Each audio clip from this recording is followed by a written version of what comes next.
Bobby Johnson, well done, Manchester United. Beckham, it's a Sheringham, and Solskjaer has won it! And the South saved it! United again! Rooney! A magnificent goal by Robin van Persie! Welcome to United Hour, the official Red Cafe podcast for all things Manchester United. I'm your host, Nick. I'm Alex. I'm Craig. I'm Ed. Yep, four of us on tonight. It's a bit of a weird podcast. We're recording 24 hours after going out of the Champions League, and everybody's been losing their shit today, basically, right? I mean, there's been all sorts. I've been getting text messages from every bloody football fan I know. City fans, Liverpool fans, even bloody Arsenal fans think they could have a right to have a laugh today, as if they've got anything to laugh about. Sevilla fans. Thankfully, I don't know any Sevilla fans, but yeah, there you go. But yeah, look, obviously we've lost this game, but we were hoping, we decided to delay this podcast a few days after the weekend because we thought we'd have an epic podcast celebrating a great comeback against Crystal Palace, an epic win against the Scousers, and progressing in the Champions League. But obviously we fucked that up completely last night. You can never have everything you want, can you? I mean, if you were picking, Nick, so let's say Saturday morning, you get the envelope. Option A and option B, maybe Noel Edmonds is there. He's got two boxes in front of you, deal or no deal. Deals are option A, beat Liverpool and lose to Sevilla, or lose to Liverpool and beat Sevilla. Let's pretend we're in this world where you can pick choices, but at the end you're always going to be left somewhat bittersweet and disappointed, I guess. Which would you be picking? I would stick with what we've gone for, that win against the Scousers. Yeah, for me, that's mega. And, if they'd beaten us, they would have gone above us in the league, and I would never heard the end of that for weeks and weeks. All right, I got a couple of laughing messages. Above us in the league anyway, though, right? Later on. We can never claim that...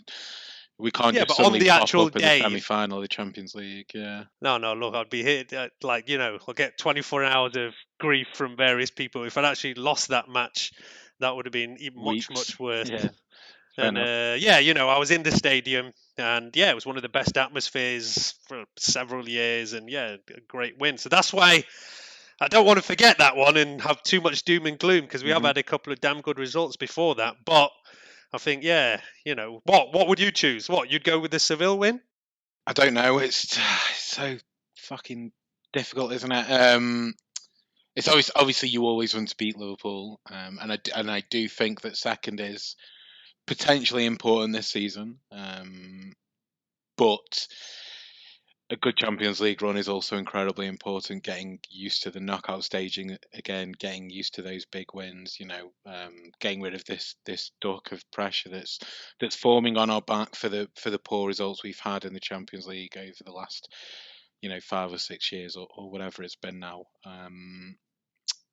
So I think if I had to pick, then I probably would have gone with the Seville win. Obviously, it's hard to say because you don't know what's coming later down the line. But I guess I posed the question, so I can't back out now. What about everyone else? I don't know. Liverpool win.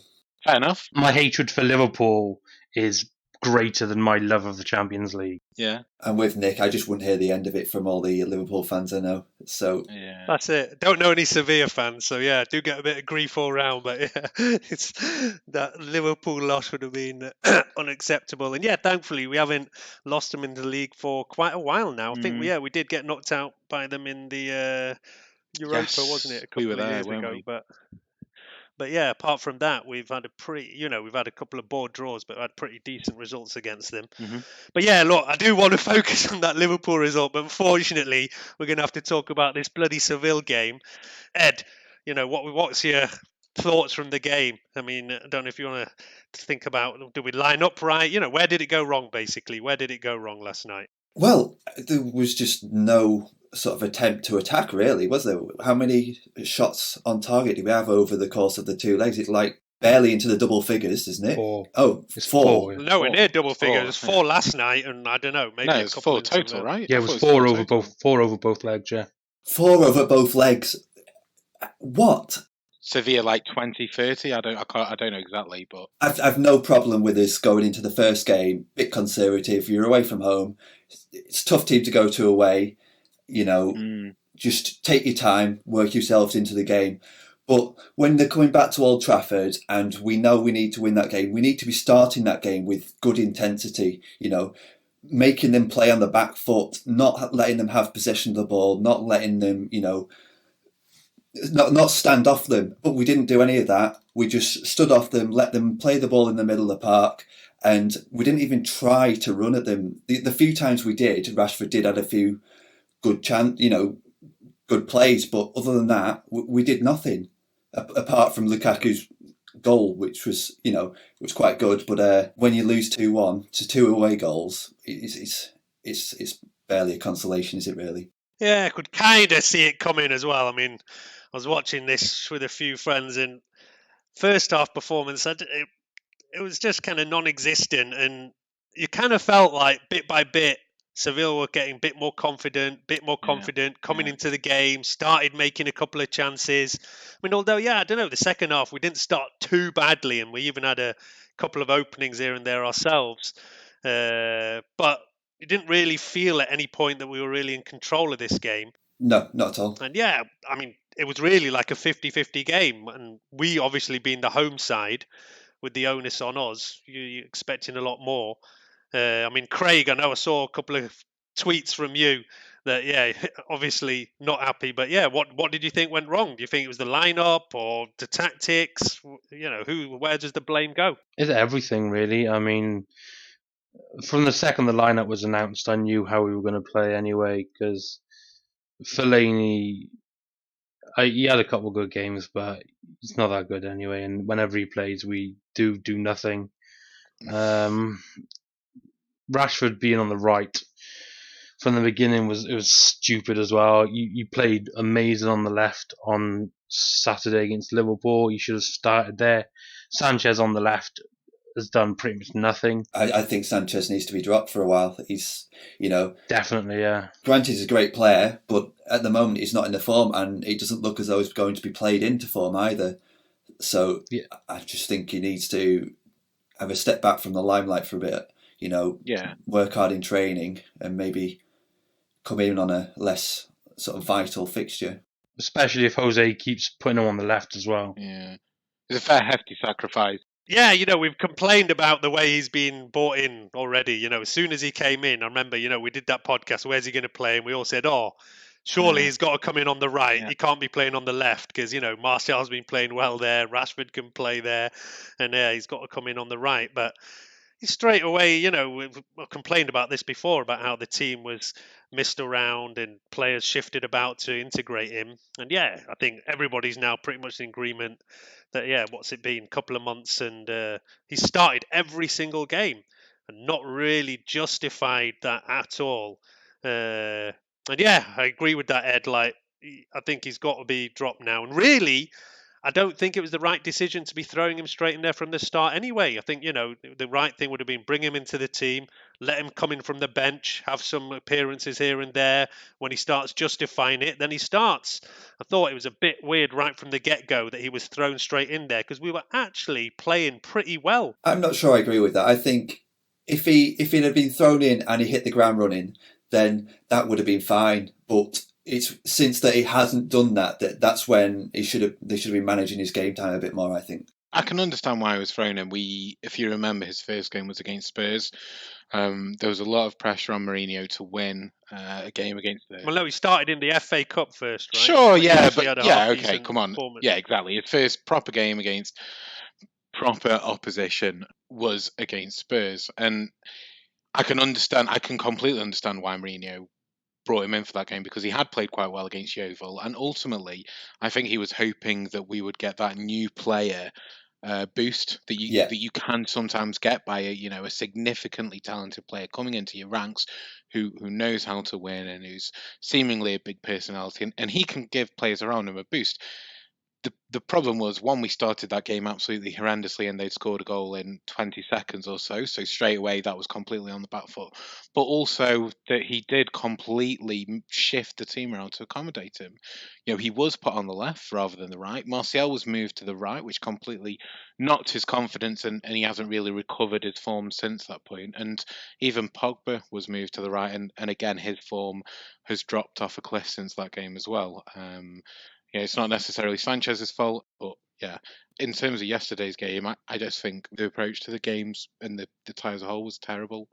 Just incredibly negative and cowardly. A club who spent 700 million since Fergie and a couple of hundred million under Mourinho. I don't think that Mourinho can impose his tactics on a game where his team need to be on the front foot and have the ball.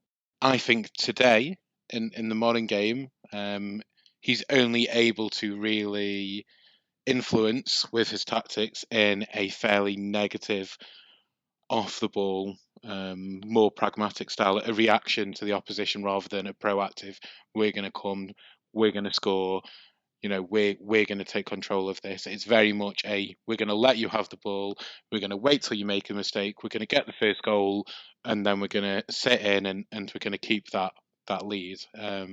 I think he really struggles to impose on a game where we need to be the ones taking the ball on. Is my personal opinion. Oh yeah, I think that's totally bang on, and that was the thing that Seville obviously came and were ready to sit back. And then he doesn't really know what to do because he's like, well, yeah, that's what we want to do as well. And then it just ends up being a non-event of a first half. And all right, maybe push a little bit more in the second half. But yeah, we didn't really have that many clear-cut chances. We had the odd half chance here and there, creating very little. Seville slowly coming the game. I mean, yeah, and Nzonzi and Benega just looked absolutely comfortable in midfield against us. And, we're keeping the ball, not giving us that much chance at all. And like we say, Sanchez has not been doing it. There's the odd bright spark here and there was trying. And yeah, Lukaku, I thought, actually played pretty well. Lukaku's the only good player. Yeah, and he's actually been in a damn good run of form, like the best, couple of months since the start of the season. Yeah, he's really won me over. I really like him personally. Yeah, I mean, I had been complaining a lot about how he wasn't using his physical attributes. He wasn't holding up the ball well, heading it. But yeah, in the last few weeks, he's done all that. So showed that, yeah, either he's learning or, yeah, he's definitely progressing. And, he's already at 20 odd goals. So, yeah, we can't really be complaining about him. In the Sevilla game, for me specifically, he looked like the only player who had any desire to actually win the game. He was the only one chastising other players when they had either a mislaid pass or didn't look for a pass. And like I say, just the only player who seemed to have any desire to win. Sevilla also didn't seem to have much of a desire to win the game until about the last 10-15 minutes. It's as though no one other than Lukaku did. Yeah, but for Seville, you can understand what their position is. I mean, oh, absolutely. They've come and played their exact game plan. I mean, for them, it's gone perfectly. They're soaked up a little. I was going to say soaked up pressure. There's hardly even any pressure to soak up, to be honest. But they sat back, played around. Were happy for us to play around our bit, and then they made that substitution. And I think it was like 2 minutes later that the geezer scored Ben Yedder. Literally, came on 2 minutes later, has changed the game, and another 5 minutes after that, he's got his second goal, and it's all game over. And that guy's actually, I was just looking, he's actually got a ridiculous record that he scored more goals in the Champions League this year than in La Liga. He had a couple against Liverpool earlier in the season as well. So he obviously loves this competition, and that was their game plan. I think as well, like we'd obviously made that change on the hour mark. There was Pogba coming in. Yeah, well. And we know that when Pogba comes in for Fellaini, it's obviously going to open us up a bit.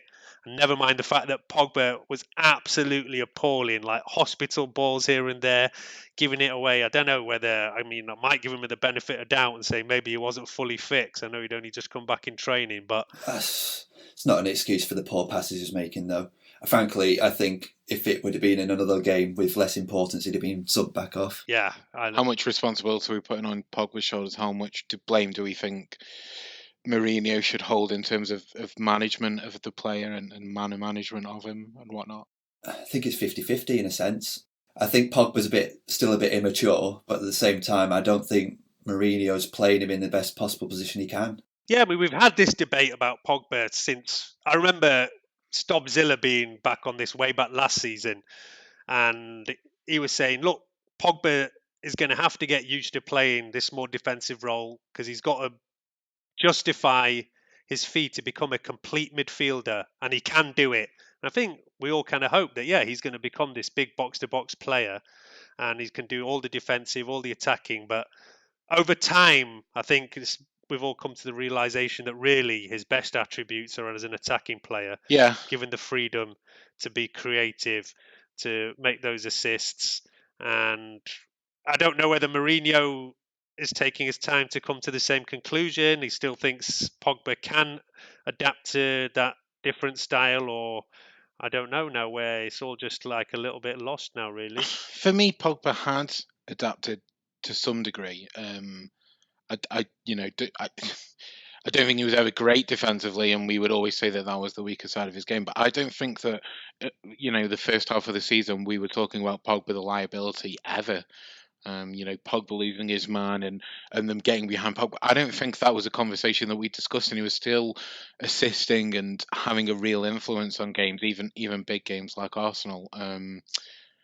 I personally think this has been much more of an issue around the time Sanchez joined. I'm not saying it's because of Sanchez joining. I'm not saying it's anything to do with that. But around that point in these last few months, Pogba seems to be performing at a much lower level, losing concentration, losing focus, seemingly waltzing and maybe not seemingly putting the effort in or having the motivation. And I think it's Frank Lampard who speaks about it a lot, but so many players have said about Mourinho, look, he's got tunnel vision. He just wants to win, and he doesn't really understand players who don't get that, players who are a little bit softer centred, players who need an arm around the shoulder. He doesn't work well with them. That's maybe why Mkhitaryan didn't work out, and there are various other examples both here and at other clubs. But one thing that we know about Fergie, and I don't want to constantly compare him to Fergie, but Fergie knew how to manage different players, what players need an arm around the shoulder, what players needed dropping, what players needed to be played into form, etc., etc. And I don't know that we've seen that from Mourinho in this Pogba instance, and it just seems to be spiralling and getting worse. I thought that he would nip it in the bud, but he hasn't really done that, and things don't seem to be getting better. Yeah, I mean, let's not forget, though, because I think, people have short memories in football, like, forget what happened a couple of months ago. That's what I'm saying. Pogba did start this season very well, and it was what was it, like 2 months ago? Not even that the stat was going out that he had the best assist record in the whole of the top 5 leagues in Europe, and now all of a sudden people are talking as if he's like needs to leave the club. That's my point, though. Never playing again. This defensive stuff is a recent issue, and... right? For me personally, obviously it's always been there as a niggle, but genuinely, I think the last 2 or 3 months, those issues have been much larger, for whatever reasons they may be. Yeah, no, definitely, yeah. And I just wanted to make sure people remember, because, like I say, football fans nowadays very fickle and forget even happened last week. Never mind what happened like 3 or 4 months ago. I'm only criticising his performance last night. The rest of the time, I'm pretty happy with the way Pogba plays, to be quite honest. Just last night, he was particularly wasteful with the ball. Yeah, no, he was awful yesterday after he came on. And like I say, to try and give him the benefit of the doubt, might say that he wasn't fully fit, but then, should he have been coming on at all? And even the same, I think Martial came on and has only just come back into training. And that was a shame. Those are kind of 2 subs there, possibly not on full fitness. Mata as well. I thought Mata was pretty unlucky not to start the game. Yeah. This would be a perfect game for him. Against Spanish opposition, somebody who can hold the ball, that little bit of creativity. And I think, we talked about, obviously, when Sanchez came, saying, look, Matt will be the one he'll replace.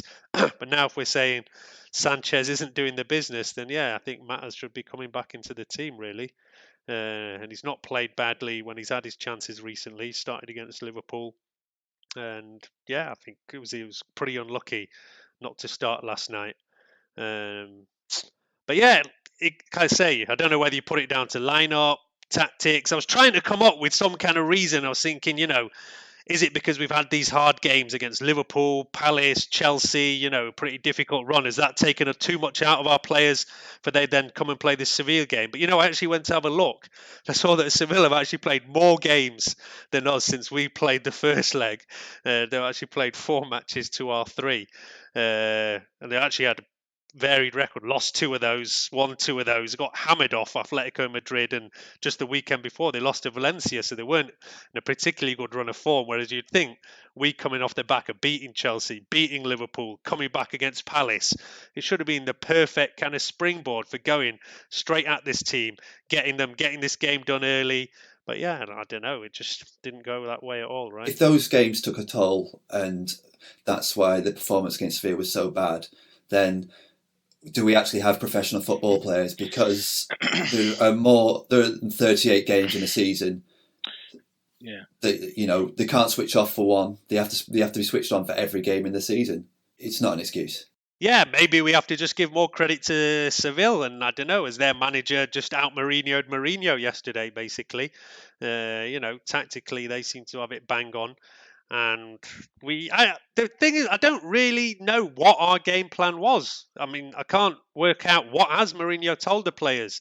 What was he setting out for? The way I see it is we should have gone into the game with the same intensity we started with against Liverpool and got the first goal straight away. And then Sevilla wouldn't have been able to do anything because they'd have had to come out and then we'd have just hit them on the counter then. Totally agree with you. And, right from the start in that Liverpool game, we were closing down defenders, chasing the ball.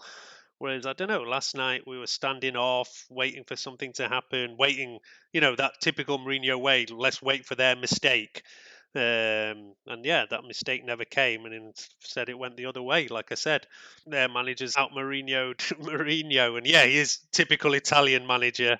So you could argue that we played in a similar manner against Liverpool, though, right? Yeah, you talk about going and getting that goal early, and maybe we were a little bit more on the front foot in terms of pressure, but actually it was still a game of few chances where we were very, very clinical with those early goals. We pounced on the mistakes from goal kicks and scored. And Liverpool played into our hands because they made those mistakes. They're a team known for making those mistakes.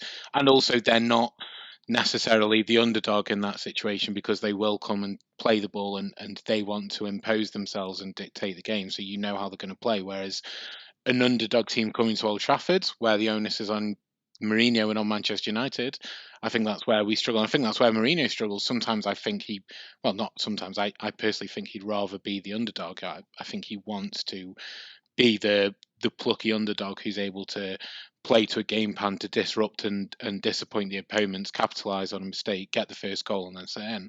And when that isn't the case, we level no plan B at Wenger and Klopp and whatnot, but I think you could criticise Mourinho for exactly the same thing. When we don't get that goal, he doesn't know how to react. And also how we approached the first tie and coming away with the 0-0 meant that when Sevilla did get that goal, it was a hell of a harder job because we had to score one more than them. Yeah, and in fact, we shouldn't forget that we were actually pretty lucky to come away from Seville with 0-0. It was only pretty outstanding saves from David De Gea that came that 0-0. I've got a question for Craig. So I fully, there'll be fans who are annoyed by this. I didn't get to fully watch the game, and I ended up luckily finding out the results, so I didn't go and watch the full 90 minutes. Craig, you mentioned earlier about not being surprised because of us starting Fellaini. I just wondered if you could talk me through sort of how we played to Fellaini. Did we kind of result to the easy ball and whatnot? United always remind me when they bring on and have Fellaini of England, when we had Peter Crouch and players where as soon as everyone would just completely forget accountability and try and do anything and work as a team to pressure the opposition and work the ball, they would see that easy run ball forward and they would do it. Were we similar or not? I don't know. There was a lot of hoofing for sure. Yeah. It was mainly to Fellaini. So yeah, I do think that there was definitely. And is that I never know if that's a game plan or if it's like because Fellaini's there, players kind of take that easier option. I think Fellaini had been pushed a bit further up than say if McTominay had been playing. And in fact, our best chance in the first half it was actually to Fellaini, and it was actually a pretty decent move. Yeah, and not a bad shot. I mean, I think Lukaku was a little bit pissed off at the time that it wasn't squared to him. But that was our best chance in the first half, came from Fellaini. And there was actually a couple of times he actually won the ball pretty well on the edge of their box and trying to make something happen. But I don't know, like he's obviously not fully fit either, having been out for several. Why is he playing? He played 20 minutes or whatever against Liverpool, and then I know he did a good job, but it's very weird. I can only assume that one, he's gone for the experience of Fellaini over McTominay. And McTominay has played a lot of games as well, so I don't know if he's looking at kind of fresh legs for this game after, like I say, a few difficult Premier League matches. And yeah, I do think that he had this kind of plan. I mean, it worked in the Europa League quite a few times last year, didn't it? Ajax in the final, technically. Yeah, exactly. So I don't know whether it was a plan, but yeah, like I say, it did create one chance pretty good for us in the first half, but apart from that, struggled to see why he's gone in there. Well, didn't work, that's for sure. Yeah. We have a match on Saturday. We have no time to be sad for more than 24 hours, and that's football. That's not the end of the world. I sit in this chair twice in the Champions League, and I knock out Man United at home at Old Trafford. I sit in this chair with Porto, Man United out. I sit in this chair with Real Madrid, Man United out. So I don't think is something new for the club. Yeah, but then then what makes it even worse is obviously a lot of this, and this is what people have been focusing on today a lot. We know Mourinho likes to take the flak. He likes to make sure it's all about him, so that people aren't blaming the players and maybe try and move things on. But I was pretty annoyed by some of the things he came out with last night, and I know a lot of fans have not been happy. He was trying to basically downplay it, make out that it wasn't a big deal at all, that that he's been twice to Old Trafford and knocked us out, so almost Man United. Yeah, like what the fuck? I can't even understand why he would say that. I even vaguely understand the point that he's trying to make. He's saying, we get knocked out, teams get knocked out, we don't win the Champions League every year, and we've not even been in it. And the benefit of the doubt on that one, the 1 ounce of benefit that I can give him on that is we are in the FA Cup this weekend, this Saturday, so whether he believes it or not, that could be purely because he thinks that's the best response for getting the players, not too downtrodden for this game on Saturday, and make sure that they don't take it as such a personal hit. They're ready to get back in on Saturday and play that. But yeah, the comments about Porto and Real Madrid were just completely unnecessary and for me just completely self-serving of his ego, and that's the thing that I really dislike about Mourinho and always have done. Yeah, totally. These were the things that had been mentioned before he came, and I said as well, I hoped that he'd be different when it comes to us, but yeah, it seems to be going the same way again. I think, again, Craig, I saw you getting pretty pissed off about these comments on Twitter, right? I mean, for me, it takes nothing from managers to just say, yeah, listen, you know what? My tactics weren't right. Maybe I screwed up a bit. I take the blame. It's nothing. But he won't do that. It did annoy me because, if it was me and I was the manager, not only would I take the blame myself, but I would honestly be on the verge of screaming at someone because I'd be so angry at how poorly we played as well. Yeah. It's just one reporter would have to ask the wrong question and I'd have to be dragged away because I'd be screaming my head off at them. Craig. And this is what he should be like, but he's not. Craig, let's pretend that last night you were there, you were at the match, you were in the press room, Mourinho's just made those comments. Rather than, asking for his autograph and being a little girl wanting to get a picture with Mourinho, he's riled up the angry Welshman inside you. What do you say to him? I mean, yeah, I'd be like, what the hell, bro? Seriously, bro, that was a terrible, terrible performance. Your tactics were shit. You picked the wrong team. Even the blind nun from down the street could have seen that our team was shit from the beginning. You should have picked Mata. You should have picked McTominay. You should have put Sanchez on the right, Rashford on the left. It worked Saturday against Liverpool, and that's how it should have been. And what about his comments? And what about his comments about the trying to for me, trying to sort of downplay it and make it seem like a commonplace loss. It's not exactly a commonplace loss, is it, Mourinho? It's a Champions League. We needed to go through it. It was against Sevilla. They're shit. Take the goddamn blame. We're Man United. We're not bloody Liverpool, who do like to go out like this. Yes, I know they went through, but we're United. We're bigger than them. We're bigger than all of these other teams. We should be going through at the bare minimum. Fair enough.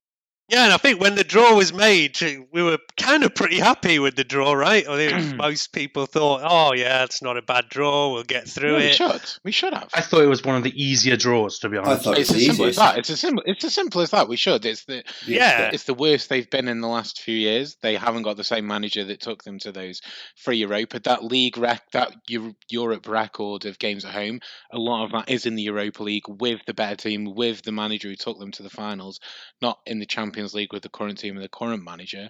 I know they're sixth or whatever in La Liga, but they've got a minus goal difference. This isn't a good side, not at all. They hadn't won in England. And it wasn't Leicester beat them last year as well. Yeah, Leicester knocked them out. It's the first time. Leicester knocked them out. Yeah, I saw that actually. Yeah. The thing is, it wasn't a plucky loss though. It's not like a plucky win. So it's not like we were dominating all game. We were peppering their goal. We just couldn't get through those clearances off the line. We had 2 penalties that should have been given. This was a game where we had 4 shots on target over 2 legs. So this isn't a one-off isolated game where we just had injuries or the players weren't there or their heads were gone or whatever it may be. We had another 90 minutes to correct that problem. And also they were cutting through us and had, like 40 odd shots against our goal over 2 legs. Against Liverpool, we were fucking immense and they, couldn't get through for shit. And then yesterday you could get a bus between our centre backs and it was, I just don't understand it. It just makes no sense to me how we could lose at home as well when we're great at home and maybe bank too much on that. That they scored 2 goals against us and beat us. It just makes no sense. We 100% should be winning and comfortably too. That it shouldn't have been a problem. Not a problem. But yeah, that's not the way it's gone. I mean, I kind of want to move on from this Seville. Obviously, we had to discuss it because I really want to focus on this epic Liverpool win because I was so fucking happy on Saturday. Yeah, I was at Old Trafford, the crowd were up for it, and that was the other thing. Last night against Seville, the crowd. I wasn't there, but yeah, I spoke to various people, and they just said, yeah, because of the performance, the crowd was very flat. You could, really hear more of the Seville fans, and that's the problem when you get to half time 0-0. Yeah. You've not really had many chances. It's difficult to get the crowd going, and then that's exactly how it plays into the hands of the opposition. We had the perfect setup for this game. Like I said, I was at Old Trafford on Saturday. The crowd were bang up for it, started well. And the players were closing down. We weren't sitting off just, ready for a part the bus performance at all. Straight from the off, our players were closing them down, trying to make that mistake happen rather than just sitting back and hoping for it. They were closing down their defenders. They obviously think that there's a bit of a weak link there. And if we really harass them, that we might get the chance there. And, we were going straight for it there. Yeah. And it worked out straight away. What was it? 25 minutes in, we were 2 up. In fact, Craig, hadn't you predicted this? Right? Yeah, I actually because I had a dream, and I pretty much tweeted out as soon as I woke up that we'd be 2-0 up within 24 minutes. Yeah, you'd actually had written it on Twitter the morning, right? It's not even something that you make up. You'd actually put this out on Twitter at what? 8 o'clock in the morning or something. You didn't put any money on it though. No, I don't know where to go to bet, to be honest. Here, there's only one betting shop, and I don't think I would have been able to drag my wife out that early to translate for me. Oh, there's that American betting website that we promoted for 2 months on the podcast that you could have gone to, Craig. I could have. You missed out there, mate. Your Nostradamus type premonition has come true, and not capitalised on it. But yeah, look, it was the perfect start to this game. 1-0 up, 2-0 up, and then from there, obviously the crowd atmosphere is brilliant. Of course, the second half was a bit of a different story and was a difficult one to go through. But I don't begrudge doing that when you're 2-0 up. And look, like I said, it was the perfect setup for this Seville game. I mean, what did you all think after was dreamland, right, after 25 minutes against Liverpool, because everybody was expecting a more part the bus 0-0. I mean, Ed, where were you thinking on that? Well, I was pretty pleased, of course.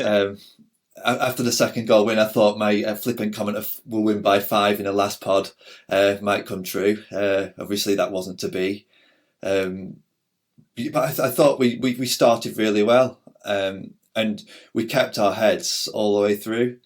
I was only really disappointed by the second half, which I think is it comes back into what Alex has been saying. Sorry to put a down on it a little bit, but Mourinho just isn't the kind of expressive attacking manager that perhaps we could have. But no, none of that. Fantastic win. Yeah, look, I don't have a problem with the second half performance after you're 2-0 up, yeah?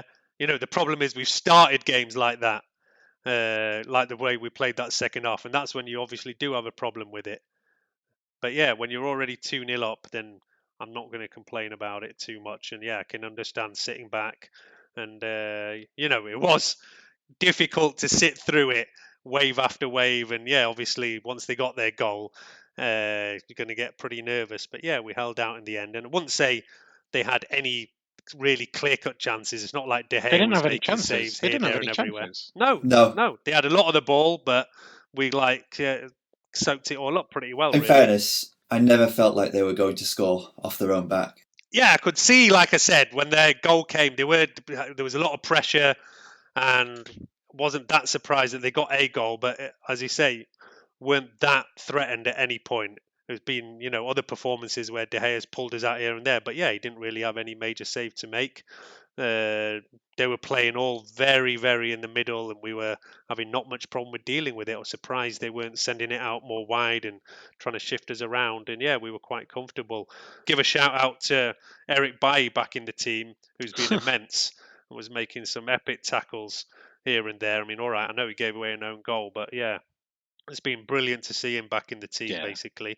We missed him a lot. But you just can't understand how we have that kind of performance against Liverpool and then go into this performance just a few days later at home, both games at home. I think you can. Because, like I said, I think the thing about Liverpool is they are 100% a known quantity. They are very, very good. There's no doubting they are incredibly good. And you can train as much as you like and you can have a fantastic game plan, but sometimes that may still not be enough. It was in this case, and the players performed diligently. But ultimately, they completely played into Mourinho's hands in terms of how they played, the style they played, the lack of a plan B, and also that they had that weak backline who will make mistakes that we could target, that we could lump the ball up and get a few knock-ons, and we still had to be clinical to get in that position. And there's no taking away from that, because I think Mourinho got it spot on, but they were a known quantity, so we had the luxury of doing that. Whereas Seville, whatever Mourinho expected of them didn't seemingly happen. Like you said, he maybe expected them to attack and want more of the ball, and they were quite comfortable sitting back too. So us sitting back and looking to break isn't going to work against a team who are also looking to sit back and wanted to break. There is a certain irony in that we were criticising Mourinho for having Fellaini on against Seville for the long ball, and both of our goals against Liverpool did come from the long ball up to Lukaku. I personally aren't. I'm not someone who thinks there's like one way to play. I'm not a huge football purist. Like I'm okay with I agree. A fairly direct style, and they were goal kicks. You lump it forward, that's fine. I don't have any issues with that. It's not like we were getting the ball and hoofing it straight away in those first 20 minutes. I personally thought we were playing the ball around fairly comfortably. We weren't really causing them a great deal of problems from open play, but nor were they. We weren't, just hoofing it at every opportunity, though. I think the problem with Fellaini, and it's not even necessarily Fellaini's fault, but he's seen as an easy option, and Lukaku isn't. He's seen as the easy option. Let's loop it up to Fellaini. He's headed for the diagonal rather than passing the ball in front of me and doing a 1-2 with the fullback to get him behind. I'm gonna hoof it to him. So I do think there's a difference there.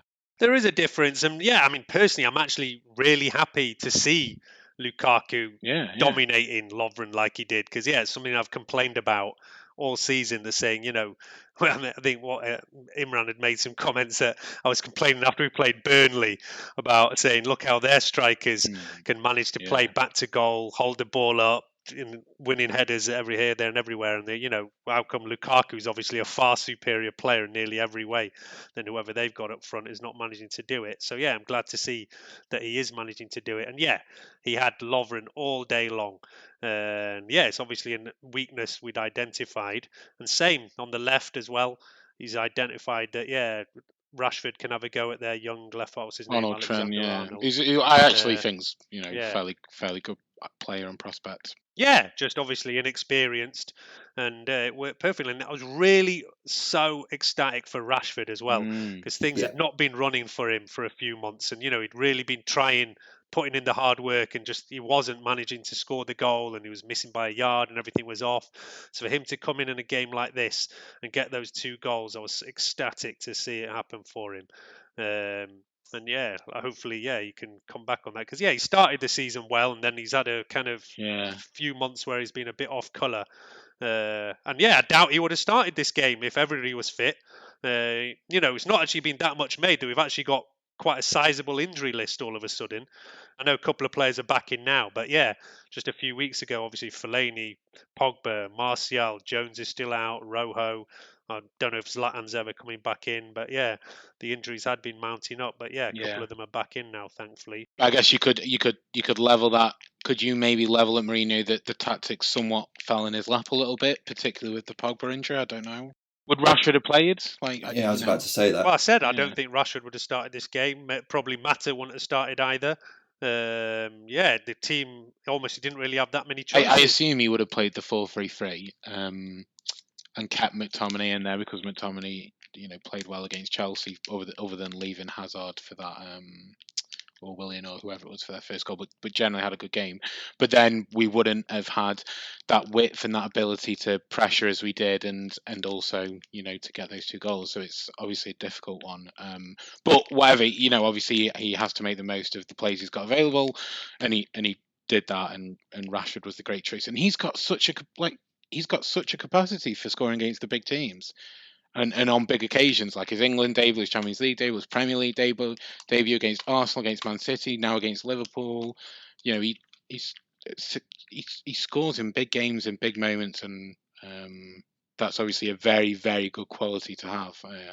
The opposite of Lukaku, or the criticism, at least, or the perception of Lukaku anyway. No, yeah, definitely. Like I say, I'm so glad to see him back in form, because he had just been a bit hit and miss for a couple of months, and let's see where he can go from here. Although Martial is fit again now, so it'll be interesting to see what Mourinho goes with on Saturday night. I mean, one question though, all right, like I said, I wanted to focus on this Liverpool game, because originally I was hoping to do the podcast on the weekend, but we decided to leave it a couple of days because we thought it'd be ideal to get this one in there.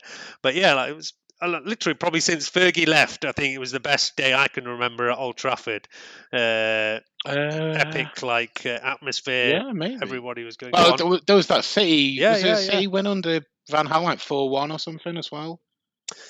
There was some good wins under Van Gaal, but I'm talking about atmosphere, and how everybody was actually in the ground rather than the performance. Everything. Yeah, Van Gaal, he had some big game wins. To be fair to him, we forget those, and we had, of course, talked earlier in the season about how bad Mourinho's big game record had been. But in quick succession, he's seen off Chelsea and Liverpool and turned that round completely. So yeah, fair play there, because it was something we complained about a lot earlier in the season. So yeah, he's got to get some credit there. But yeah, the one question is, at the end of this game, we've played at home at Old Trafford and we've had 35% possession. Do you think that that's acceptable? Should we be happy with that? What do you think, Craig? Ideally, we should be going for more, especially against a team like Liverpool, who can do a lot with the ball, and especially with their attacking lineup, who can be very, very lethal. You don't really want to give some teams a lot of possession.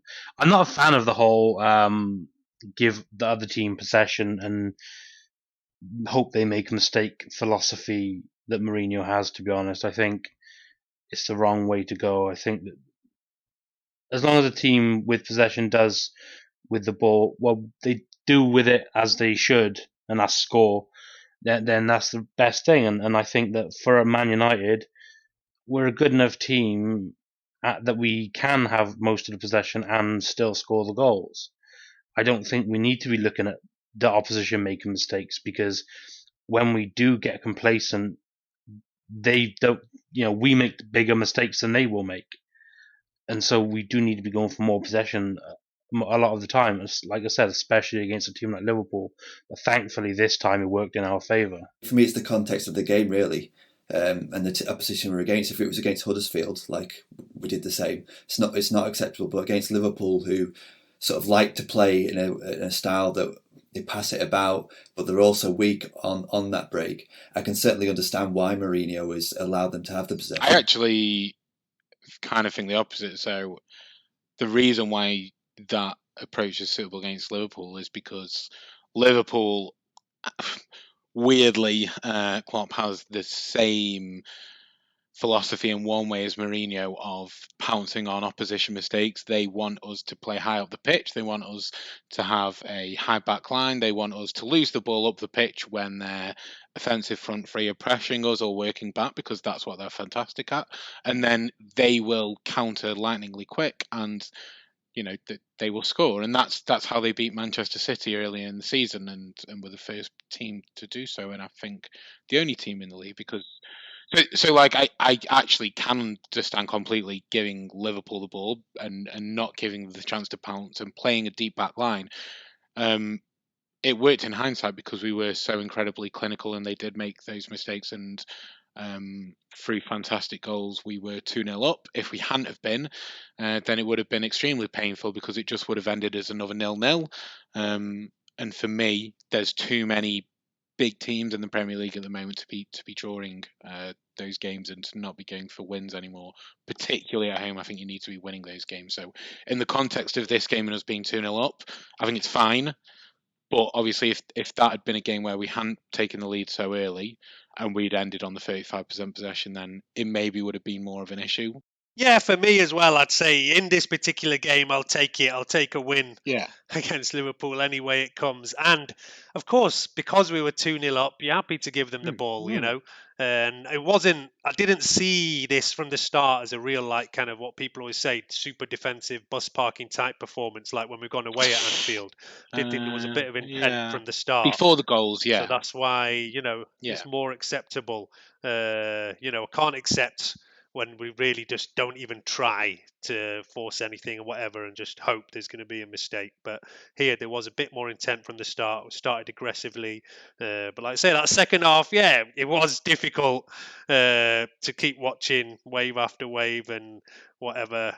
But we kept them at bay. So it wasn't too much credit of a to our defenders as well, because this wasn't like the Arsenal game where they had multiple clearances off the line and missed opportunities yards out from goal, and fantastic De Gea saves.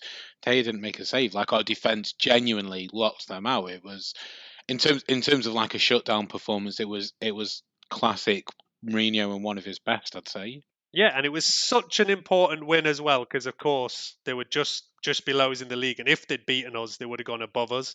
In that race for kind of second place, which kind of now increases in importance now that we're out of the Champions League.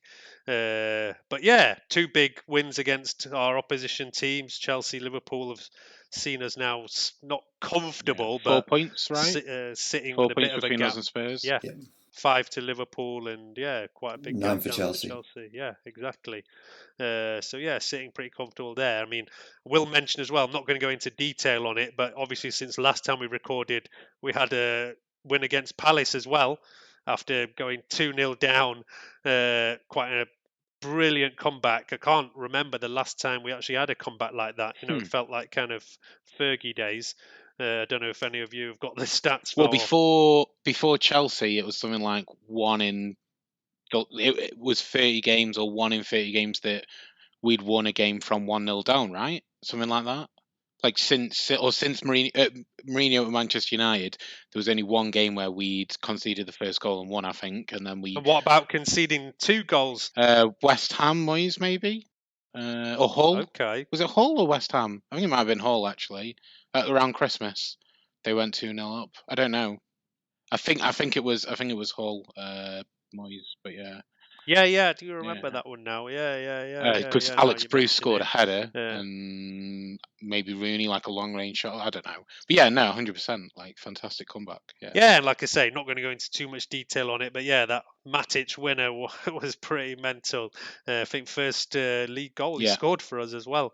So yeah, really brilliant timing for that. I think you do have to give Mourinho a lot of credit for that game. Obviously, we were a bit of a shit show and scored and conceded some ridiculous goals, but for me, he got his subs spot on. His 3 subs, he completely changed the game. And even though, yes, it might have taken that last minute winner from a player who scores 1 a season, maybe 2, and it was a 40-yard or whatever it was, but even so, he completely made the right subs, which I think is something that we've criticised him for on the pod previously. He completely changed the game.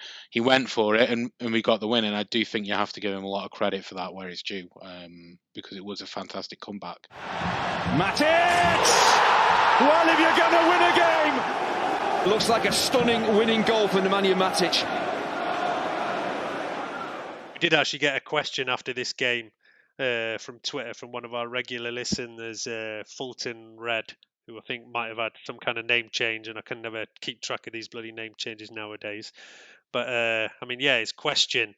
I actually think I already know what everybody's answer to this is going to be. I think it's a pretty easy one. But it's saying, yeah, next season it was. Yeah, so this was after the Palace game. So next season, after whatever recruitment we do in the summer, what do we want to see us doing?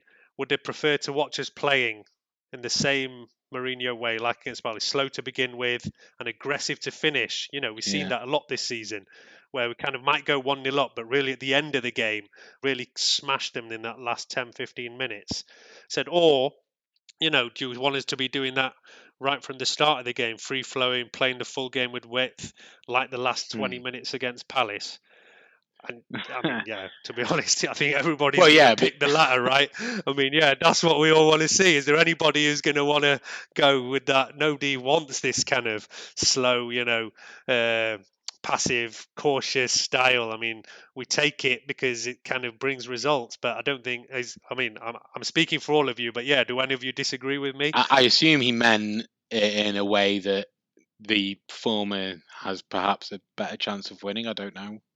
I feel like that, like if it was a case of we are pragmatic and we do whatever it takes to win, and that might be taking it slow and being aggressive at the end, versus rather than going out to win, going out to play an attacking style like a Klopp or Wenger, and not necessarily going for the win. I assume maybe that was the question more. I don't know. That would be my interpretation of it. In which case, there needs to be a balance, I guess, because we don't want Arsene Wenger and we don't want Sam Allardyce. So yeah, I mean, look, this is the right time to have the conversation about where we're at on Jose and the style. I mean, there's been a lot of stuff today.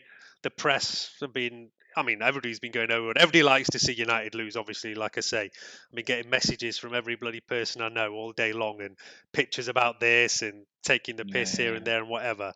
But as you know, as much as I disliked Mourinho's comments, his point was, yeah, you know, we don't win the Champions League every year. We've not even been in it every year recently. So, yeah, it's not the end of the world to be going out there. You know, I did want to put a bit of balance in this podcast by focusing on that Liverpool result. We've also had a very good result against Crystal Palace, and before that, Chelsea as well. So, yeah, we're quite clear in second place at the moment. Obviously, we're all totally gutted that we've gone out in the Champions League, but it was the first time we even reached the knockouts since, 2014. So, yeah, there is progress there for sure. But there's a lot of United fans now who are saying they're not happy after last night. They're not happy with the style of play. They can't accept playing this way. Even, you know, if it brings results, they don't want to be watching that.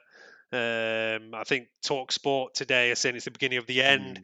I've had people sending me messages saying, "Oh, you know, Mourinho's now just going the way of Wenger. He's a spent force." Yeah, no, I'm just saying these are the kind of things that are doing the rounds it's not now. It's not like Manchester United would go and secure an extension to his contract deal without knowing how the season outcome is going to lie, right? It's not like we would be silly enough to make that mistake now.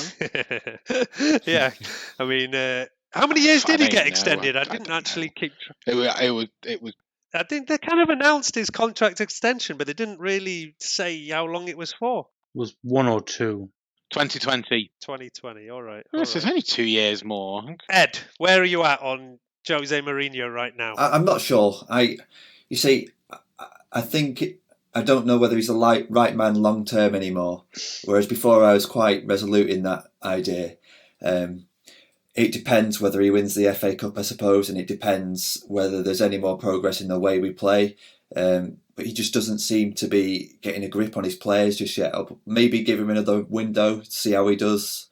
Finally get the players he really wants in, and see what happens from there. But it's been a disappointing season for me. If we don't, it might sound spoiled, but if we don't win the FA Cup now, I'll be a bit annoyed at the very least. All right, so for you, we've got to be winning that cup. Would you sack him if we didn't? Make it an acceptable season? No, I'm not saying sack him. You'd be disappointed. But my patience will be wearing thin because who we're going to be getting in. That's also the problem. There's no manager out there with the pedigree and the abilities that Mourinho does still have, but he's not currently showing. Craig Bellamy. So Craig, where are you at on Jose at the moment? It's time to go. I mean, I want to give him a bit more time, see what he does in the summer. Maybe give him a few months then into the season. Because we need to see if he's going to change. Like one of the things I've been talking about with my mate all the time, it is about how he has these languid, boring tactics, and like today especially, we've been talking that he needs to change his style. Like he needs to stop being so. Yeah, but what? He's not going to do that, is he? Come on, like I think we need to accept that. I think there's no point in having this conversation unless we're going to be candid and say, look, the Mourinho style that we've got now and his approach, that is going to be his approach. That's how he's always been, no?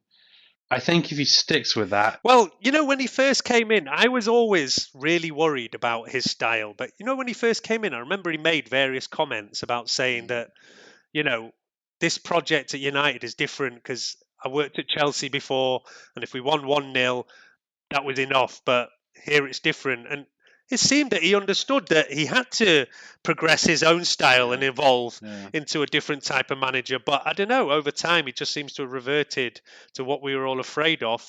And I don't know if he's still hoping to move the team forward and evolve it, or whether he just can't change, and whether, it's brought him success for so many years. So you kind of think, why would he change? That's what he knows.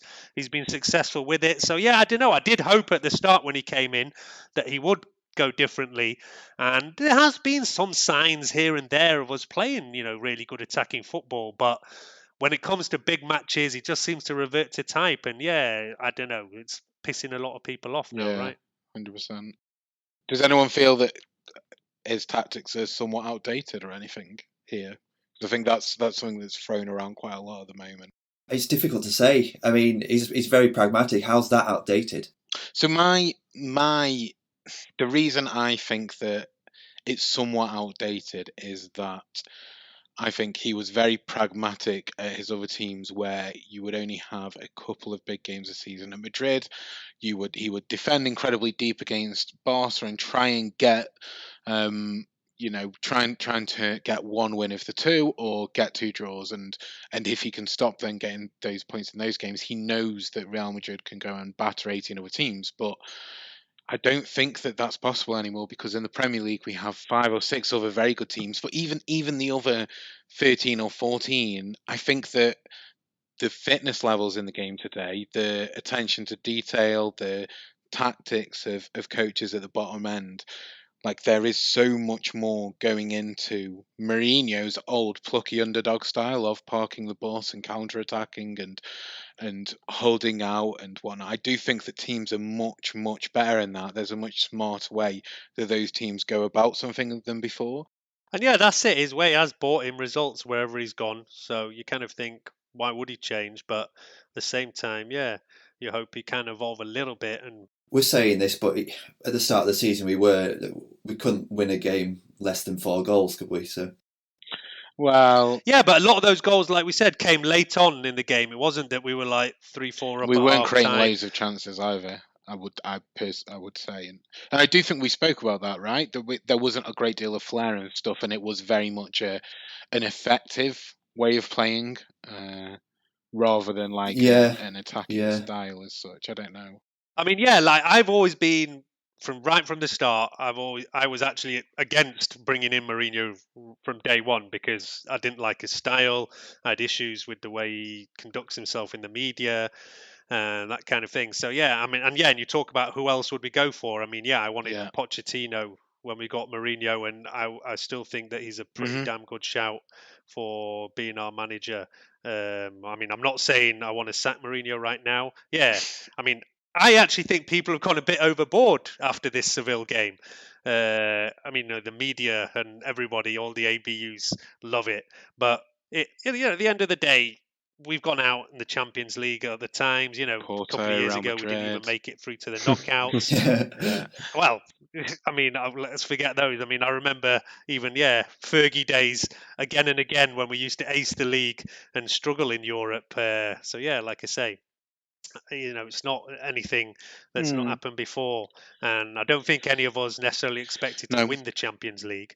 I had said earlier that my minimum expectation was the quarterfinals, especially with the draw that we got though. And like I say, it would be more accepting if this was some fairly unlucky odds against us win where we should have won, but it wasn't. This was we let them win. We walked to the loss. Like I think that was my biggest issue with it. In terms of like him being sacked on it, I'm fairly on. I don't think he should be. I think we should give him at least one more season. Yeah, no, even I'm in agreement on that as well. Like I would, and like I say, I'm somebody who didn't want him from day one. No, I mean, I don't put that much importance in the FA Cup myself, to be honest. I got slated by, I think, all of you earlier in the season for saying that. But I think, it's a competition that's been devalued for so many reasons. I agree, but it was that mentality of winning. But ultimately, we won the Europa last season, and then we still fucking struggled in terms of our mental capacity yesterday. So maybe it isn't there, and we look at Wenger, who's winning the FA Cup every other season at the moment and still fuck all anywhere else. So it depends whether he can convert that into a winning mentality, and it's the same. I personally feel it's the same for second. If he gets second this season, then next season it's another top 4 finish and we don't challenge for the title, then second this year meant fuck all. Obviously, if he can use that as a catalyst to improve on next season and challenge for the title, then fair enough. My biggest issue isn't Mourinho, and it is just the running of the club since Fergie left. It's just been atrocious. There's been like absolutely no joint up thinking from the top. There's no vision from the board, which is filtering down. Like, we got Moyes in, then Van Gaal, who was very heavy on a possession style, on a youth, and promoting youth and promoting from within and whatnot. And then you've got Mourinho, who's the ultra pragmatic person coming in, who wants to spend a shitload of money and puts less value in youth, although he has been good for a few players, and we need to give him credit where it's due on that. Yeah, I think he should actually have credit. It's something that I was always worried about. And to be fair, he's bought through McTominay, put a lot of faith in him. Rashford's getting his games. Gomez has had the odd little appearance. So I don't think we can complain about that. The point I'm making is that I'm not saying that any of those managers weren't the right choice or potentially the right choice. What I'm saying is there's clearly absolutely no vision from the very top. On the commercial side, things are running incredibly slick, and yeah, but the people who are at the top in our club are not football people, and we all know that. Other clubs don't have football people, but what they say is, look, our KPIs as a football club are we want to play in a certain manner, we want to be people who dominate the ball and play an attacking way, or to be honest, there isn't many clubs who do that. Who does everyone? That? Bayern Munich. Clubs just they get managers who's available. No, I disagree. Chelsea change style, whatever every 2 years. Barcelona would hire Mourinho, would they? No. Barcelona are like a unique case. Bayern Munich. And Bayern Munich, would they? Or have they?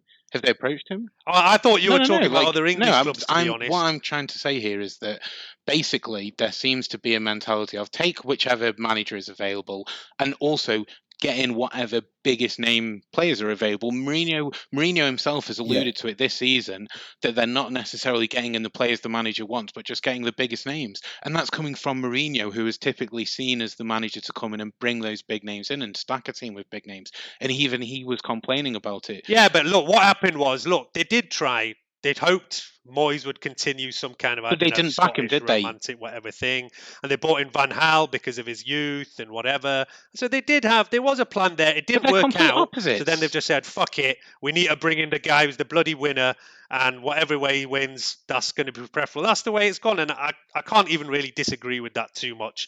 Mourinho was available, things weren't going in the right direction. I didn't even really want him, but I can see, where the logic is, and I don't really have too many complaints about it. 700 million, and put it this way: one thing that I think myself and a lot of United fans prided ourselves on under Fergie was that we felt, and I personally felt, we were a very, very well-run club. There was complete continuity, and obviously that's because of Fergie and David Gill. You need to forget that. You need to forget that. That was Fergie. That was Gill for decades. We need to forget that. We can't keep going back to that but there can still be a consistent vision from the very top, whether that's through, directors of football who are managing the transfers, so that this is the type of. But we haven't got a director of football. So the people who are at the top, they're not football people. They can bring someone. I don't think that's true, though. Edward Wood is more of a football person. David Gill was. No, he's not. David Gill was a lifelong Manchester United fan. Somebody who'd been following the club for years and years and years, just as a fan. Ed Woodward, as far as I know, had. But he's making decisions. But he's making decisions that he's picking players who he wants us to get because of the commercial revenue that they're going to bring in. And what I'm saying here is that there isn't a vision from the very top which is conducive to us playing good football and winning titles. It is conducive to us signing commercial contracts, getting the most shares and likes and engagements on social media, and continually churning this corporate machine. Like, there needs to be something from the very top, some sort of consistency, because ultimately, Yeah, but who do you think that's going to come from? They can hire someone. They can hire someone. I don't know what you're saying. You're saying it like the board is the board and they're not able to bring someone in. They can have someone who takes that position. No, but they put it down to the manager. It's up to the manager to do it. That's who it's down to. Other clubs don't work like that these days. Most other clubs don't work on that model. They don't work like that, but that's the way our club's set up. It wasn't just down to the manager previously, though, because Ed Woodward had the commercial side and David Gill did the rest. So there was a split in those two roles, which have now become one. The problem is that if you had managers... Listen, our club's different because for 25 years we had Alex Ferguson in charge. No other club has had that. That's why you can't compare. Nobody's ever... So that's why they've had somebody else who oversees the manager.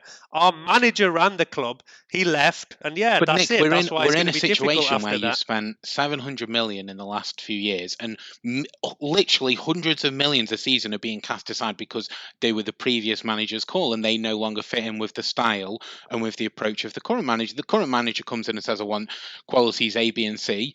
Then 2 years later, he's off. New manager comes in, he wants He's not actually got rid of that many of the players from before. He's not actually got rid of that many of the players. Most of the players are still around. It's not been that he's just started afresh. He's added to the squad. He's had to spend 200 million. Wasted right? hundreds How and much have hundreds you of spent? millions. 250, 300 million? No, we haven't spent 700 million. That's a lot of money came back in from other players. Mourinho himself has spent about 300. Exactly. So the 700. Since I don't know Ferguson. what relevance that figure has. Well, but that's not relevant anymore. We should only really talk about what Mourinho's done. It's not relevant, but then shouldn't we look to be acting more like other clubs and bringing in that director of football? Shouldn't we be evolving in that way so that we can split those roles? That's what I'm saying. Yeah, it's a good question. Like, we've never had it. And maybe, it's something that could happen. And maybe it's something that should happen. Because you look at other teams and managers come in, they take on the players they've got, they might add one or two here and there, but they take advantage of the players there. And I don't necessarily think that we're working in that way.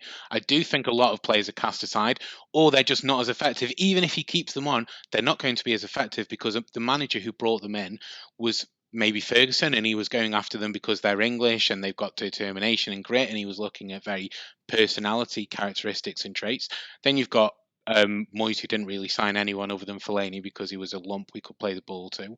And I know I'm doing him a disservice there, but I'll continue. Van Gaal wanted very much possession-based players who were very much functional. Then Mourinho, and since Mourinho, we've particularly had that focus on the big name signings, whether because of him or Woodward. And I just don't think it's conducive to that long-term approach, because new managers coming in and they're not able to take full advantage of the players they've got. And the players who have sat with us for 4 or 5 years, like Phil Jones and Smalling, haven't settled and reached their potential, because ultimately they've been thrown into 10 different positions in 10 different formations with 10 different other players, and maybe they have a bit of tactical flexibility that wasn't there before, but ultimately they've become a jack of all trades rather than being a specialist. And I just don't think that works. I don't think that model works. I think it's outdated. And you see other teams who change managers every few years and still manage to have success. And I think there is some continuity there, and I don't think we have that. And that's what really frustrates me. It's not Mourinho as such. It's that, you know, all this money we've spent is going nowhere. And I think with the next manager coming, it'll be the same question. And I'm worried that it's going to be a cycle of throwing shit at the wall, spending a shitload of money, and we might win a title every 5 years or so, or win a cup every few years to get us through it. But ultimately, rather than fixing the issue, you know, we're just papering over the cracks. And I don't think that helps Mourinho, and I don't think that'll help the next manager when they come in. I don't really agree with you. I think that, you know, what happened under Moyes, Van Gaal, whatever, is not particularly relevant. Like, you know, Mourinho's had a couple of years now, and he's had a few windows. And yeah, that's the way it goes. That's the way our club's always been set up. You know, this director of football thing is a very continental thing. It doesn't really happen in English football that much. You know, maybe Spurs, Manchester City. Manchester City might be going down that way or whatever. The two clubs who we've maybe seen have most success. Obviously Spurs haven't won titles, but in terms of playing above their means and without having to spend a shitload of money, they've obviously done incredibly well. And City have spent a shitload of money, and we have to factor that in. But even so, they've having an incredible season as a result. No, City have. Yeah, they are, but yeah, he's spent a lot more money, brought in more players than we have. But the difference in quality isn't just the difference in money being spent, I would say, personally. Yeah, but look, we're going over many issues now, but, you know, Guardiola had a better squad when he took over than Mourinho had. But that's because City had a clear direction of where they wanted the squad to be to bring Guardiola in. So, you know, if we do what Alex is saying, then surely we would be in that situation in 2-3 seasons' time, where we would have a clear direction of where we want Manchester United to be and what trophies we want them to be realistically competing in. Yeah, no, I don't disagree. It's something that could happen, we could look at, but like I said, it's not something we've ever had. It's not part of the history of the club. So, you know, to say why haven't we got it, whatever. That's why we haven't got it. It doesn't even need to be a director of football. I think if there was a continuity in it was like when Crystal Palace had Frank de. It has to be a director of football. No, that is what it has to be. You can have managers who have a similar approach and style, I think. And who have like a shared philosophy. Wow, that's like a bit of a utopian kind of idea. I think nowadays you can't really expect that anymore. I think we see it at the club. The only way Barcelona do that is by constantly bringing in people from within. You know, it's something that Liverpool used to do back in like the 80s. But, you know, nowadays, you might have hoped that a lot of Fergie's old players came in and, you know, you're giving jobs to people like you're saying to Ryan Giggs, you're the manager. That's what Barcelona do. That's what Barcelona do. But that is what Barcelona do. Manager, and then what's his name? The Atletico manager? Can't believe Simeone. If he comes in after that, then you would say that there's a clear direction there where winning is what we want to be achieving. We want to win, and we want to win at all costs. We want to play a very pragmatic style. We're happy to lose. That's never going to be the way. That's never going to be what we are. That is the whole issue that we talk about the style and whatever. You're kind of agreeing with me, but not. But not buying into. Well, I'm just saying that I think you're complaining about something that's never been. It's not really something you can complain about. You can say, "Look, we need to change and do this," but you're kind of complaining about something that we've never had before. And you know, we had you're not recognising the fact that we had I am one guy, recognising Fergie, in charge for like 25 years, and that's why things are like I how am they are. recognising that. A kind of thing. It's something a bit strange to No. complain about. You might say we need a change, we Okay, need that's to what I'm look at saying. new systems and whatever, but yeah, all right. And I I think don't we should have disagree done with that but just think, a few years ago. it's pretty obvious why things are like where they're at, really. So yeah, we went off in a pretty good tangent over there. But yeah, look, let's see. I think we're all kind of in agreement anyway that we're not that happy in the style of football and whatever, but things are at least progressing. So we cannot be talking about getting rid of Mourinho just at this point. Give him another year. If he can challenge properly for the league or the champ, yeah, that's it. Next year, you've got to challenge for the league or the Champions League. There can't We be said that anything last left. season, didn't we? We did. Yeah, we did say that last year. But no, I also at the start of the season I said, look, as long as we get solid top four, make a bit of a cup run, it's at least progress. And yeah, we're second in the league. I felt we the had cup to challenge run for the might title, come but yet. obviously, in fairness, that City are having an anomaly of a season, so it's hard to use that as a stick to beat them with. We are second, and our points total to date is good. Not great, but good. So yeah, I agree. I agree. We should give him more time. I just think that there needs to be a much more structured long term plan, which isn't solely focused on the commercial numbers, because we're bringing in players who are apparently great, like Sanchez, and then they're not necessarily adding value. Is my personal opinion, and I can only take so much more of us doing this. But I don't remember anybody complaining about signing Sanchez when we signed him. Now all of a sudden, like you're trying to say as if it was a bad idea or something.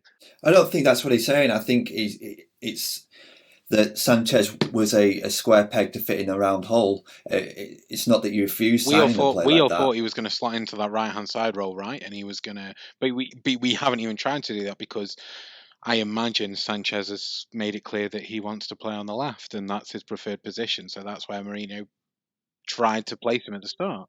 No, but he has been now playing him on the left and in the middle. He has been shifting him around. But ultimately, it's on Mourinho now, to really. make it work. Like, yeah, obviously, I wasn't against the signing, and I'm not saying that we shouldn't be signing these players. What I'm saying is that we're signing these players, and then we're not taking advantage of having them. Ultimately we get these big name signings in who've done great at their previous clubs, and then they come to United, and for whatever reason they fail or don't live up to their previous standards, and there's obviously a reason for that somewhere. Whether it's the manager at the moment or whether it's a larger issue behind the manager. No, I think you look at the moment. You can only look at the manager. As I say, we don't, like you say, we don't have anybody above him who's in charge of anything. So really, it's all down to him. The blame has to stop with him. I do agree with you that I think Sanchez wasn't part of some great master plan. I don't think he's necessarily the kind of player Mourinho just was opportunistic, looking at. right? Yeah, he said, look, we've got an opportunity to bring him a damn good player, so why don't we do it? And you can kind of understand it. I mean, he's not really a Mourinho type of player in that way, because he's actually quite famous for giving the ball away a lot. That has been so I think fucking Palace, frustrating. he gave it away like Oh 20 times God. or something.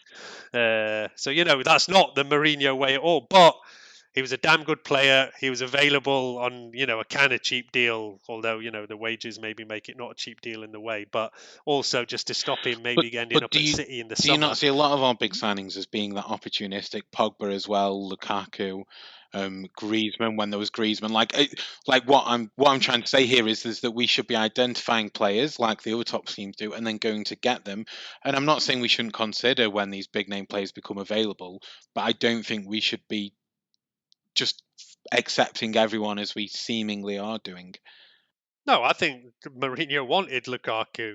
I think he wanted Pogba. I don't think we've just bought these players because they're big names. He even said it himself. Yeah, I mean, we're treading on very much trodden ground here. But yeah, I just again, I feel like our transfers are very opportunistic rather than us identifying and proactively seeking the right player who we think is going to fit and add value. No, I don't think. I think only Sanchez you can say that. I think I'm pretty sure Mourinho would very clearly had identified these other players who've come in. Ibra? Who? Mkhitaryan? Yeah, Mkhitaryan, was he a Mourinho player? Mkhitaryan, I don't know. I don't know about the players like Mkhitaryan, because I possibly think they could have been players who were identified by the previous manager and that Mourinho just accepted when he came in. But I'm talking about the last summer. I'm pretty sure Mourinho had full say over all those players coming in. His first summer, I think possibly there might have been players who were identified and had been worked on before that, and I'm not so sure if he would have picked Mkhitaryan himself. But yeah, I don't know. We're just, yeah, of course, it's just all speculation. One thing that I do want to say before we go is that chop by Rashford for that first goal was fucking immense, and we didn't really do it justice. We kind of just said he scored, and it's great that he scored, but it was a fucking brilliant goal. Like the piece of skill to do that at such pace. To turn and create that angle for himself was fucking incredible, and then the power that he can get in that right foot is fantastic. And there's that. Have you seen that side by side of Rashford's goal against Liverpool, and was it Ronaldo against Kiev or something in the Champions League? No, not seen that. I'll post it in the thread. So Ronaldo for United scored a very similar goal in the Champions League. I don't know what season, but yeah, it was the same bit of skill as well to take the ball the other way. Oh yeah. So he's running kind of down the leftish channel, and he gets to the box and he chops it with his back heel sort of back in. Colm would do a better job of explaining this, and then fucking whacks it and absolutely levers and pelts it just like Rashford. Yeah, well, I think that's a good place to finish this pod. We've got Brighton coming up in the FA Cup, but yeah, I think we're way over our time now. But yeah, look, the FA Cup takes a bit more importance, and which we've got to run in from that. And yeah, I think we beat Brighton 1-0 back in November, not with ease, and they're on a pretty good run, even though they lost the other day. But yeah, hopefully we come through that and roll on in the Cup. Very quick predictions. Come on. I can't even be asked with predictions. If you want to do one, go ahead. 2-0. 3-1. 3-0. Come on, Nick. Boring bastard. Hey, look, as long as we win, I'm happy. I've never been too asked about predictions, to be honest. But yeah, like I said, we went off on a bit of a tangent. But yeah, I think it was an interesting discussion about the running of the club and everything. But yeah, let's just finish with that memory of that Rashford goal. As I said, I wanted to focus on that bloody Liverpool game and forget the Seville debacle and go forward from there. So yeah, let's all just remember that Rashford goal. Good place to finish. Let's see where we go from there. So yeah, good night from me. Ta-ra. Good night from me.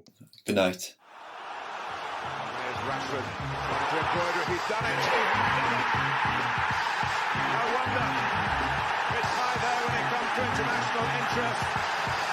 A rasper from Rashford.